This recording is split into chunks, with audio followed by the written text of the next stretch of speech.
नमस्कार विद्यार्थी मित्रांनो, मी खेमराज चामोर्शीकर तुमचं सर्वांचं टेक्स्टबुक सुपर कोचिंग मध्ये स्वागत करतोय. बरं मी या आधीने एक सेशन घेतला की 2027 चा जो प्लॅनिंग असेल ना ती कशी असायला पाहिजे. जर अजूनपर्यंत तुमच्याकडे तुम्ही ते पाहिले नसेल, कारण जवळपास आपल्याकडे एक वर्ष आहे आणि प्रॉपर जर राज्यसेवाचा जर प्लॅन जर केला एक वर्ष प्रिलिमसाठी प्रॉपर जर प्लॅन केला ना, तर तुम्हाला एक चांगली स्ट्रॅटेजी प्लॅन करून नक्कीच 2027 चा जो अटेम्प्ट आहे तो क्लिअर करता येईल. पण नेमकं आधी काय वाचायचं आणि मग काय वाचायचं, कधी कोणता सब्जेक्ट वाचायला पाहिजे, हे जर आपल्याला माहित असेल, कधी प्रिलिमचा अभ्यास करायचा आहे, कधी मेन्सचा करायचा आहे, हे जर आपल्याला प्रॉपर जर माहित असेल ना, तर नक्की 2027 चा जो अटेम्प्ट आहे तो क्लिअर होऊ शकतो. आणि आता डिस्क्रिप्टिव्ह पॅटर्नची सुरुवात झालेली आहे, त्यामुळे सोपा पेपर येणार आहे. 25 असू द्या, 26 असू द्या किंवा 27 असू द्या. आणि त्या व्हिडिओच्या कॉमेंट सेक्शन मध्ये ना बरेच विद्यार्थ्यांनी हे कॉमेंट केलं की सर बुकलिस्टचा व्हिडिओ बनवा. कारण ऑब्विस आहे की जर स्ट्रॅटेजी मी तर सांगितलंय, पण अभ्यास करण्यासाठी तर बुक्स पाहिजेत. कोणते बुक्स वाचायचे आहेत, कसे वाचायचे आहेत, कसा बेसिक क्लिअर करायचा आहे. कारण होतं काय की बरेच विद्यार्थी मला कॉल करतात, सर मी मागच्या 4 महिन्यापासून एनसीआरटी वाचतोय. मी म्हटलं की तू 4 महिन्यापासून एनसीआरटी वाचतोय, तर बाकीचे बुक्स आहेत, रेफरन्स बुक्स आहेत, ते कधी वाचणार? आन्सर रायटिंग कधी करणार? पीवायक्यू ची प्रॅक्टिस कधी करणार आहे? मॉक टेस्ट कधी देणार आहे? मग इथं सगळा गोंधळ होतो का? कारण इव्हन एनसीआरटी जरी वाचायचे आहेत ना, तर ते सर्व नाही वाचायचे आहेत. बरं एखादी पुस्तक मी म्हटलं की 8व्या वर्गाची इकॉनॉमिक्सची पुस्तक वाचा, तर असं नाहीये की त्यातली तुम्हाला सर्व वाचायचे म्हणून ती पूर्ण पुस्तक वाचायची म्हणून. ही प्रॉपर स्ट्रॅटेजी आपल्याकडे असायला पाहिजे. आणि म्हणून मला असं वाटलं की नाही, की तो व्हिडिओ ना तो एक पहिला पार्ट आपण होता आणि हा आहे दुसरा पार्ट. हे दोन जर व्हिडिओ जर झाले, तर मग आपल्याला एक प्रॉपर स्टडीला सुरुवात करता येईल. हा, अजून जर आपल्याला तुम्हाला काही जर अजून काही रिक्वायरमेंट असेल 2027 च्या एक्झामसाठी, चॅट बॉक्स मध्ये टाका. मी अजून पुढचा त्यावरच व्हिडिओ घेऊन येतो, म्हणजे तुमचे डाऊट्स आहेत ना ते प्रॉपर क्लिअर होतील. आय होप की क्लिअर झालं ना. आता ते एक ना सिलेबस समजून घ्या की सिलेबस काय आहे. आपल्याला ना प्रिलिमचा भाग आहे. आपल्याला ना प्रिलिमचा भाग आहे आणि या प्रिलिम्स मध्ये काय आहे, इथं 7 विषय आहेत. 7 विषय: polity, economics, history, geography, science, environment, current affairs. हे 7 विषय. आणि त्यानंतर आहे काय तर मेन्स. आता मेन्स मध्ये काय आहे, हे मेन्स मध्ये हे जे 7 विषय आहे हे तर आहेतच, हे आहेतच. पण या व्यतिरिक्त इतर काही अजून छोटे छोटे विषय आहेत. अजून काही छोटे छोटे विषय आहेत. जसा इंडियन सोसायटी आहे, ज्याला भारतीय समाज म्हणू. इंटरनल सिक्युरिटी आहे. टेक्नॉलॉजीचा एक्स्ट्रा पार्ट तिथे ऍड करतो होतोय, कारण इथे फक्त जनरल सायन्स आहे. त्यानंतर मग इंटरनल सिक्युरिटी आहे, है ना. परत एथिक्सचा एक अख्खा विषय, एक अख्खा पेपर आहे तो ऍड होतोय. त्यामुळे आणि त्या त्या त्या व्हिडिओमध्ये ना मी हे पण सांगितलं की सुरुवातीला ना तुम्हाला मेन्सचाच अभ्यास करायचा आहे. कारण मेनचा एकदा जर तुम्ही अभ्यास केला, कारण हे 7 विषय तर इथं होतीलच, इतर जे विषय ते पण होतील आणि सोबत एथिक्स पण आहे आणि ऑप्शनल पण आहे, है ना. म्हणजे हा असा भाग आहे की जिथं तुमचा ना पूर्ण अभ्यास होतोय. आता फक्त जर तुम्ही मेनचा अभ्यास जर केलं सुरुवातीला, तर होणार काय की प्रिलिमच्या जस्ट आधी तुम्हाला फक्त जे 7 विषय होते यांचेच फक्त पीवायक्यू आणि एमसीक्यू सॉल्व्ह करायचे आहेत. म्हणजे तुमचं प्रिलिम आहे ते रेडी, आणि प्रिलिम ओरिएंटेड थोडेसे नोट्स काढायचे. हा असाच प्लॅन मी तिथं पण सांगितलंय. म्हणजे आपल्याला खरं जो अभ्यास आहे ना तो आधी कशाचा करायचा आहे, मेन्सचा करायचा आहे. आता मेन्स मध्ये विषय कोणकोणते आहेत? विषय आहे काय तर मराठी आणि इंग्लिश. मराठी आणि इंग्लिश हे दोन्ही पण क्वालिफाईंग आहे. त्यामुळे यासाठी खूप अभ्यास करायची गरज नाहीये. याचा अभ्यास प्रिलिमच्या नंतर केलं तरी पण चालेल, किंवा जर तुम्ही बॅच जॉईन करत आहे तर तेवढं करा, मोर दॅन इनफ. 25% इथं फक्त तुम्हाला मार्क द्यायचे क्वालिफाईंग, त्यामुळे हा आपण डिस्कस करणार नाही. नेक्स्ट आहे काय तर एसे. आता एसे लिहिणं हे तर स्किल आहे, आणि एसे कसं लिहिता येईल? जीएसचा अभ्यास चांगला करा, एसे चांगला लिहिता येतो. जीएस ची प्रॅक्टिस करा, एसे चांगले येईल. हा, थोडंसं एसेचे पण आपल्याला प्रॅक्टिस करावं लागणार आहे. थोडेसे पीवायक्यू पाहावं लागणार की नेमके कसे विचारले जातात. पण यासाठी काही बुक लिस्ट आहे का? यासाठी पण कोणती बुक लिस्ट नाही. यासाठी बुक लिस्ट नाही, यासाठी बुक लिस्ट नाही. त्यानंतर मग आहे काय? मग आहे GS1, GS2, GS3 आणि GS4. करेक्ट. आणि त्यानंतर ऑप्शनल. आता ऑप्शनल आहे ना, तो पण त्याची पण बुक लिस्ट मी आज डिस्कस करणार नाही. का? कारण प्रत्येकाचा ऑप्शनल तो तर वेगवेगळा आहे, आणि त्यानुसार त्या ऑप्शनच्या बुक लिस्टचे जे पण फॅकल्टी असतील, जसं रितेश सर PSIR घेत आहेत, तर त्याची ते बुक लिस्ट घेऊन येतीलच नक्की. वैभव सर हिस्ट्री घेत आहेत तर त्याची बुक लिस्ट वैभव सर घेऊन येतील. पण आता राहिलं काय, तर हा जो भाग आहे ना हा सर्वांसाठी कॉमन आहे, GS 1 2 3 4. आणि या GS 1 2 3 4 चाच भाग हे 7 विषयांमध्ये कव्हर होत आहे. म्हणजे जसं GS 1 मध्ये हिस्ट्री आणि जॉग्राफी आहे, झालीचे 2 विषय. GS 2 मध्ये पॉलिटी आणि इंडियन सोसायटी आहे, तर पॉलिटी यामध्ये आहे, इंडियन सोसायटी नाही. समजलंय? या पद्धतीने. त्यामुळे GS 1 2 3 4 आपण या 4 पेपरसाठी जी बुक लिस्ट आहे ना ती आज आपण समजून घेणार आहोत, जे सर्वांसाठी कॉमन आहे. तिथूनच तुमचा मेनचा मोस्ट ऑफ द अभ्यास होतोय आणि तिथूनच तुमचा प्रिलिमचा पूर्ण अभ्यास होतोय. आय होप की लक्षात आलं असेल की नेमका आजच्या सेशनमध्ये आपण कोणती बुक लिस्ट डिस्कस करणार आहोत. आणि हा सिलेबसचा जो स्ट्रक्चर म्हणू, ढाचा म्हणू, तो ना हाच आहे. करेक्ट. नेक्स्ट, इथं नंबर दिलेला आहे, काही क्वेरीज असेल डायरेक्ट यावर कॉन्टॅक्ट करता येईल. इव्हन सिलेबस जरी तुमच्याकडे नाही ना, मला डायरेक्ट कॉन्टॅक्ट करा, मी तुम्हाला सिलेबस शेअर करतोय. MPSCचा असेल किंवा UPSCचा असेल, ग्रुप बी ग्रुप सीचा लागेल तो पण आहे, तो पण शेअर करतो मी. तुम्ही तुमची फक्त रिक्वायरमेंट आहे तसं मला व्हॉट्सअप करा किंवा कॉल करा, चालेल. व्हॉट्सअप ग्रुप सुद्धा मी एक तयार केलाय, तो जॉईन करायचा आहे तरी पण याच नंबरला मला मेसेज करायचा आहे. आणि टेलिग्रामसाठी इथं दिलेलं आहे. ठीक आहे, चला पुढे वळू.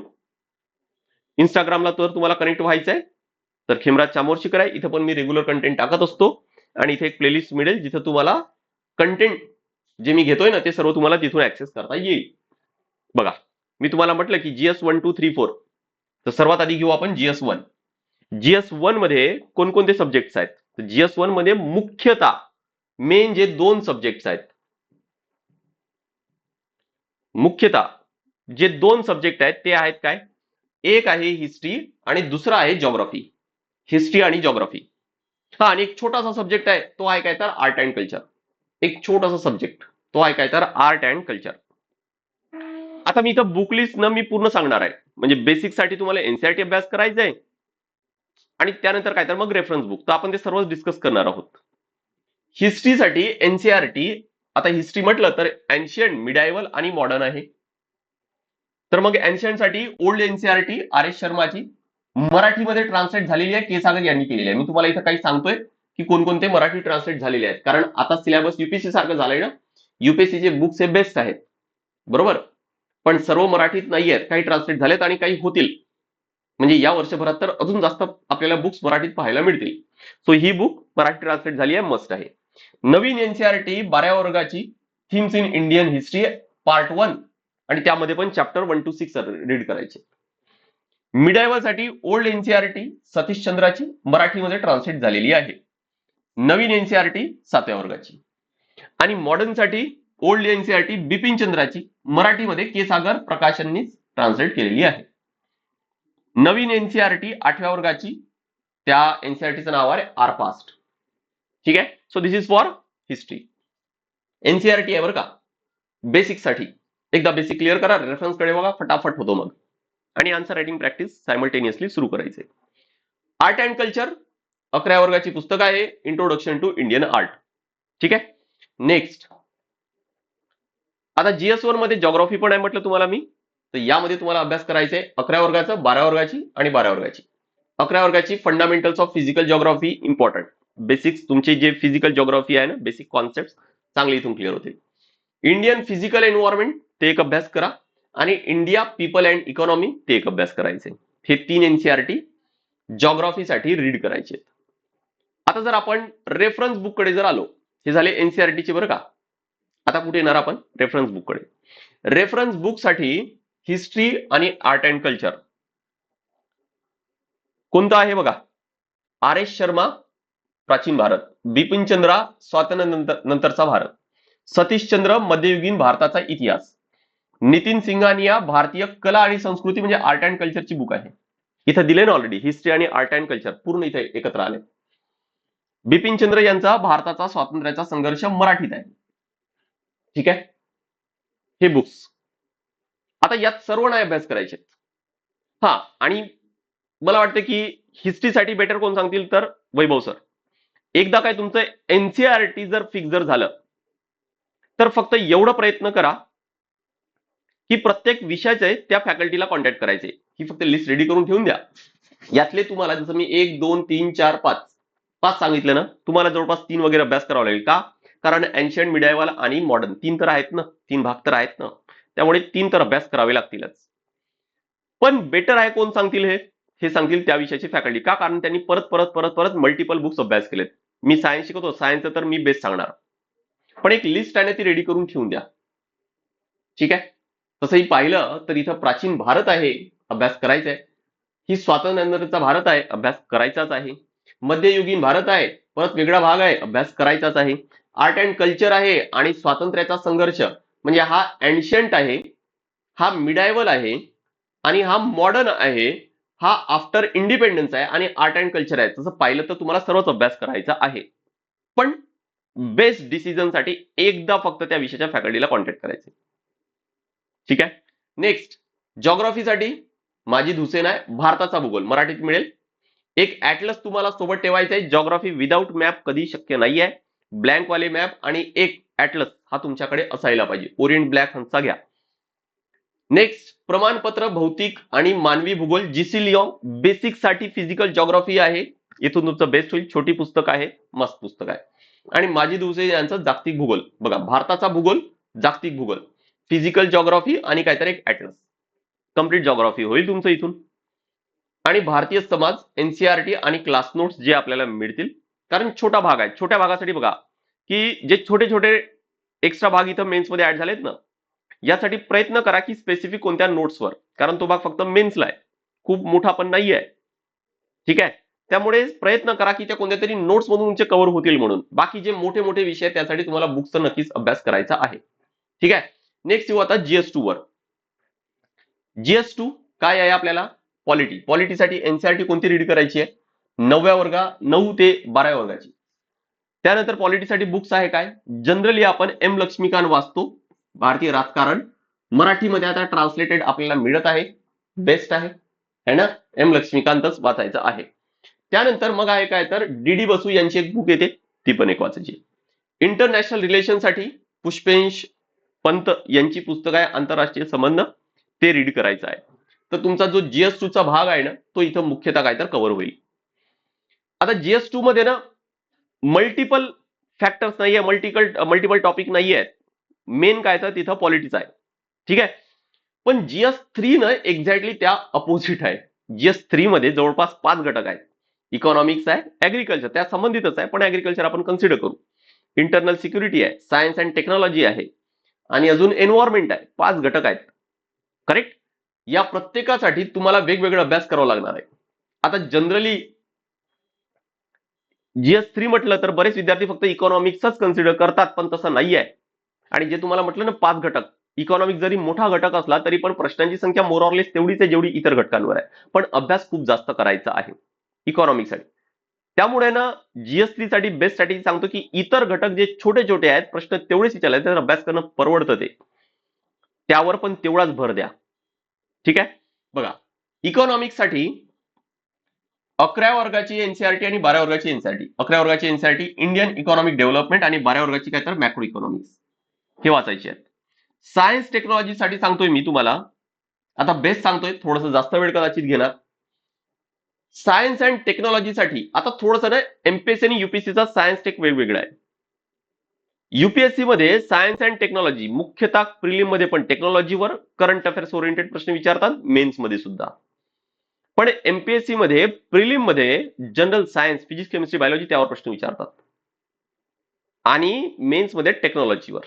हा भाग वेगळा आहे. इथं ही स्ट्रॅटेजी समजून घेणं गरजेचं आहे. आणि हे जर तुम्हाला समजलं तर एमपीएससी साठी सांगतोय मी तुम्हाला की 6वी ते 10वीचे जे एनसीआरटी किंवा महाराष्ट्र स्टेट बोर्ड कोणती वाचा चालेल, मराठीत वाचायचं महाराष्ट्र बोर्डचे वाचा, फार चांगली पुस्तक आहे, ते बेस्ट आहेत, ते वाचायचीच आहेत म्हटलं. तुमचं 70-80% तुमचं येथूनच कव्हर होईल. आणि 8व्या 9व्या 11वी आणि 12व्या वर्गाचा जो भाग आहे ना, तो सिलेक्टेड टॉपिक्स वाचायचे आहेत, जे भाग तुम्हाला पीवायक्यू मध्ये विचारलेले आहेत. तुम्ही सर्व जर वाचतो म्हटलं ना तर वर्ष तुमचं असंच जाईल, फक्त सायन्सचा अभ्यास करण्यात जाईल. त्यामुळे सिलेक्टेड टॉपिक्स ते वाचायचे. आय होप की तुम्ही क्लिअर झाला असेल. आणि हे जर केलं तुम्ही तर तुमचा प्रिलिमचा भाग डन, सायन्सचा प्रिलिमचा भाग डन. आता राहिलं काय मेन्स. मेन्स साठी काय करायचंय? फक्त करंट अफेअर्सवर फोकस करा. करंट अफेअर्स मध्ये ज्या ज्या टेक्नॉलॉजी असतात त्यांचे बेसिक्स समजून घ्या आणि ते करंट अफेअर्स समजून घ्या. तुमचा मेनचा भाग पण रेडी होईल. त्यासाठी तुम्हाला वेगळी पुस्तक अभ्यास करायची गरज नाही. इव्हन युपीएससी मध्ये पण सायन्स साठी कोणी पुस्तक जनरली वापरत नाही. मार्केटमध्ये पण रेअरली तुम्हाला कोणतरी एखादी मिळेल, पण ती फार कमी चालते. ठीक आहे का? कारण करंट अफेअर्स ओरिएंटेड जास्त प्रश्न विचारले जातात. तसंच एन्व्हायरमेंट पण आहे. एन्व्हायरमेंट पण तुम्हाला बऱ्यापैकी या सायन्सच्या बुक्स मधूनच कव्हर होईल. काही काही घटक तुम्हाला सायन्सच्या बुक्समध्ये एन्व्हायरमेंटचेच पाहायला मिळतात. नाही तर मग काही बुक सांगतोय बघा. इकॉनॉमिक्ससाठी रेफरन्स बुक कोणकोणते अभ्यास करायची आहे तुम्हाला? भारतीय अर्थव्यवस्था रमेश सिंग यांचं, किंवा इथं ऑर लिहिलंय, किंवा इंडियन इकॉनॉमी नितीन सिंघानी याचा. इथं दोन दिले ना, दोन पैकी एक. आता दोन पैकी एक म्हटलं तर बेस्ट कोणता आहे? कोण सांगेल? इकॉनॉमिक्सचे फॅकल्टी, ते बेस्ट सांगतील. हा, मी सांगू शकतो, नाही असं नाही, पण मग तुम्हाला जर बेस्ट डिसिजन घ्यायचंय तर मी तुम्हाला तेच म्हणतोय, सायन्सचं मला विचारा, इतरांना विचारू नका. ठीक आहे? आणि इतर विषयाचे त्या फॅकल्टीला विचारा, माझ्यापेक्षा ते नक्कीच चांगले सांगतील. मी मागच्या काही वर्षापासून फक्त सायन्सचा अभ्यास करतोय. मग सायन्ससाठी मला वाटतं की माझ्यापेक्षा इतर विषयाचे फॅकल्टी नाही चांगलं सांगू शकणार. हे गर्वाणीने सांगतोय, कॉन्फिडेंटली सांगतोय. आणि असंच इतर विषयासाठी पण करा. करेक्ट. एन्व्हायरमेंटसाठी एक बेस्ट पुस्तक आहे शंकर आयस यांची. हीच पुस्तक युपीएससी मध्ये पण चालते. खूप सोपी, इझी, चांगली पुस्तक आहे. आणि अजून एक इथं भाग आहे, तो म्हणजे काय तर डिझास्टर मॅनेजमेंट. यासाठी हा, एन्व्हायरमेंटसाठी टाटा मॅग्रो हिल यांची पण एक पुस्तक येते, आणि आपत्ती व्यवस्थापन ते त्यामध्ये दिले टाटा मॅग्रो हिलचं. ठीक आहे. डिझास्टर मॅनेजमेंट एक छोटासा टॉपिक आहे, खूप काही त्यामध्ये घटक अभ्यास करायचे नाहीये. एक तुम्हाला प्रश्नाचा स्ट्रक्चर, उत्तर लिहिण्याचा स्ट्रक्चर जर समजला तर विषय मोकळा येतो. नेक्स्ट, इंटरनल सिक्युरिटी यांची आयपीएस होते अशोक कुमार. होते की अजूनही पोस्टिंगला मला नेमकं माहित नाही, बहुतेक रिटायर झालेत बहुतेक. त्यांची एक पुस्तक आहे, भारताच्या अंतर्गत सुरक्षेसमोरील आव्हाने. इंटरनल सिक्युरिटी बाय अशोक कुमारचं सर्च करा, तुम्हाला मिळेल. सायन्स आणि टेकसाठी तुम्हाला मी ऑलरेडी सांगितलं की कसा अभ्यास करायचा, कशी स्ट्रॅटेजी करायची आहे. बेसिक अभ्यास करा आणि मॅक्झिमम मेनसाठी करंट अफेअर्सला फोकस करा. सो हा झाला जीएसटीचा भाग. आणि जीएसटी मध्ये तुम्हाला म्हटलं मी की मल्टिपल छोटे छोटे भाग आहेत म्हणून. जीएस2 मध्ये तो भाग तसा नाही. करेक्ट. नेक्स्ट आहे काय तर जीएस4, अख्खा एक नवीन विषय, नवीन सब्जेक्ट हा मेन्स मध्ये ऍड झालाय.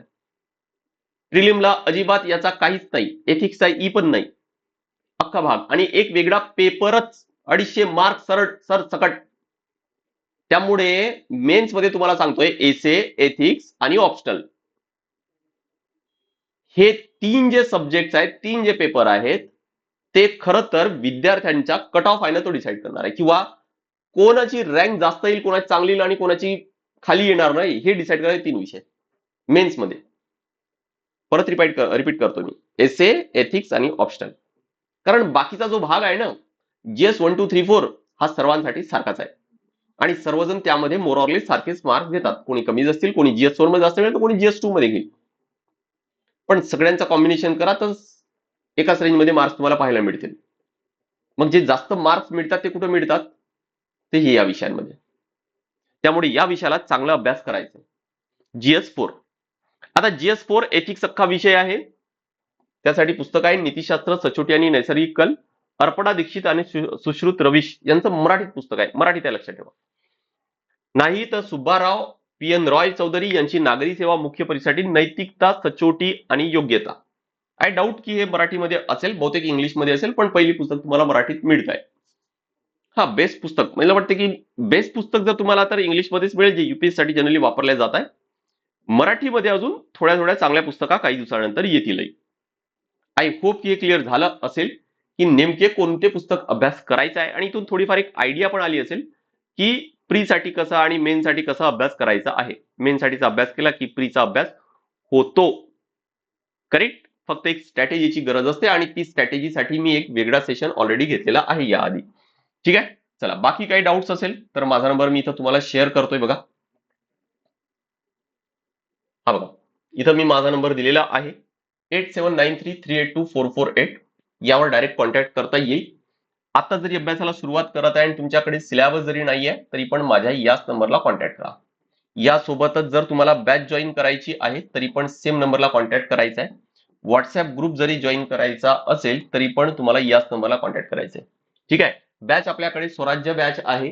बॅच साठी तुम्हाला म्हटलं की माझ्याच नंबरला कॉन्टॅक्ट करायचे. बाकी डिस्काउंट EMI सर्व आपण यावर डिस्कस करू. व्हॉट्सअपला मेसेज केलं तरी पण चालेल. सेम नंबर व्हॉट्सअपला आहे. इथं आपण बेसिक पासून कव्हर करतो. आन्सर रायटिंग प्रॅक्टिस आहे, मेंटॉरशिप प्रोग्राम आहे, प्रत्येक विषयासाठी dedicated faculty, experience faculty team आपल्याकडे आहे. ठीक आहे. टेस्ट सिरीज आहे, सर्व मिळेल. विशेष म्हणजे लक्षात ठेवा की आपले सर्व क्लासेस हे लाईव्ह प्लस अनलिमिटेड रेकॉर्डेड असतात आणि ही बॅच लाईफ टाइम साठी असेल, तुमचं सिलेक्शन होतपर्यंत असेल. जे पण क्लासेस राज्यसेवासाठी होतील ते सर्व क्लासेस या वर्षी, पुढच्या वर्षी, त्या पुढच्या वर्षी सर्व जॉईन करता येईल. म्हणजे या वर्षी जरी तुम्ही फर्स्ट इयरला आहे आणि इथून 2 वर्षानंतर जर परीक्षा देताय थर्ड इयरच्या लास्ट इयरला, आता जॉईन केलं तरी पण काही प्रॉब्लेम नाही. कारण या वर्षीची पण बॅच, पुढच्या वर्षीची, त्या पुढच्या वर्षी सर्वच तुम्हाला मिळेल. सर्व तुम्हाला ऍक्सेस करता येईल. त्यामुळे अपडेटेड कंटेंट पण मिळेल. पण आतापासून एक प्रॉपर रोडमॅप, एका प्रॉपर स्ट्रॅटेजीने अभ्यास सुरू होईल, जे सर्वात जास्त इम्पॉर्टंट आहे. करेक्ट. बाकी डिस्काउंट आणि EMI त्यासाठी माझ्या नंबरला कॉन्टॅक्ट करायचे. नेक्स्ट, मेनसाठी हा एक टेलिग्राम चॅनल आहे, राज्यसेवा मेन्स गुरुकुल, नक्की जॉईन करून ठेवा. इम्पॉर्टंट आहे, कारण इथून तुमची मेन्सची प्रॉपर तयारी होईल. आणि जर यावर्षी मेन्सला कोणी असणार तर त्यांना कळवा की आपला गुरुकुल प्रोग्राम आहे. तिथं जर तुम्ही एनरोल केलंय तर तुम्हाला अजूनही वेळ गेलेली नाही आहे. पेपरमध्ये गॅप आहे, तुम्ही उत्तर पाठवा, चेक करून दिल्या जाईल, प्रॉपर इव्हॅल्युएट करून दिल्या जाईल, काय चेंजेस करायचे तिथं तुम्हाला सांगितल्या जाईल. आणि जर सिलेक्शन होतंय तर 1 लाखाचं रिवॉर्ड सुद्धा आहे. जर तुमचं राज्यसेवा टार्गेट नाही तर ग्रुप बी, ग्रुप सी तुम्हाला कव्हर करता येईल. त्यासाठी पण आपल्याकडं ती पण आपल्याकडे बॅच आहे, लाईव्ह प्लस अनलिमिटेड इथं पण आहे. त्या बॅचचे वैशिष्ट्य इथं दिलेले आहेत. आणि बाकी डिस्काउंट आणि EMI साठी माझा नंबर स्क्रीनवर आहे. चला तर नेक्स्ट सेशनला भेटूया. This is all from my side. Thank you very much.